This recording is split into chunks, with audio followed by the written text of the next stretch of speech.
Hey everybody, this is Intro, and this is the start to an artificial intelligence series. And what we're going to be doing in this tutorial is just be creating a basic output and input program to where I can input some data into our body here, and it's going to be able to output it and interpret it based on what the user's input was.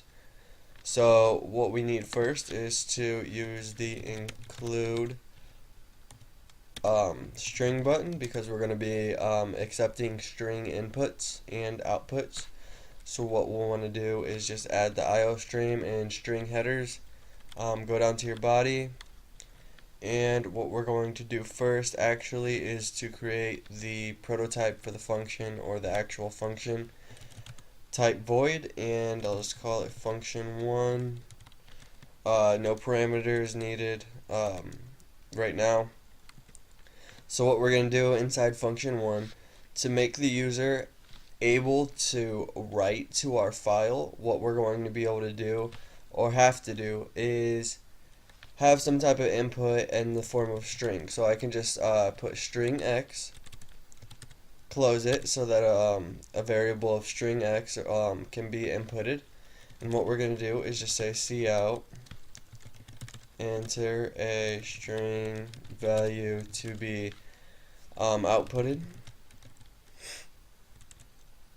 or I'll just put for output. I'm going to close that, and then we're going to accept the input that the user is entering, and this will be our function saying, okay, we're going to have a variable that's going to store a string that the user will then enter. Then what we're going to do is go down here and just output the results, or the contents of that string. So contents,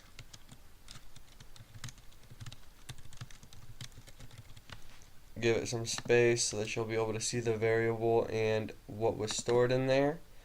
And what we'll go down here and just prototype function1.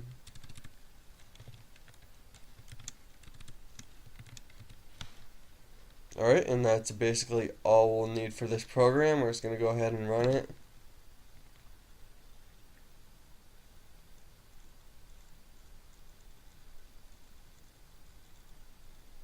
And as you can see, enter a string value for output.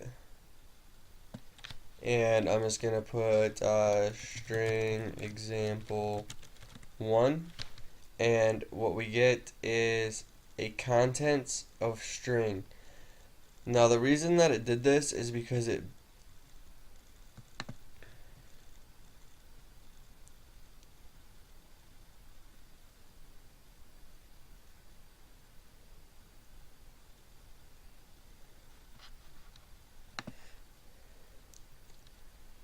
Alright, so we got the window open now. It says enter a string value for output. And what we're going to want to do is just enter a string value. So I can just put anything. So I'll just put example 1 and click enter.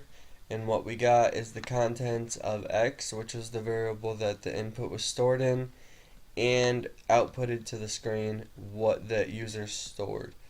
So that's it for this tutorial. I'll be making a next tutorial on how to get users to actually input information and save it to a file. So stay tuned for that, and thank you guys for watching.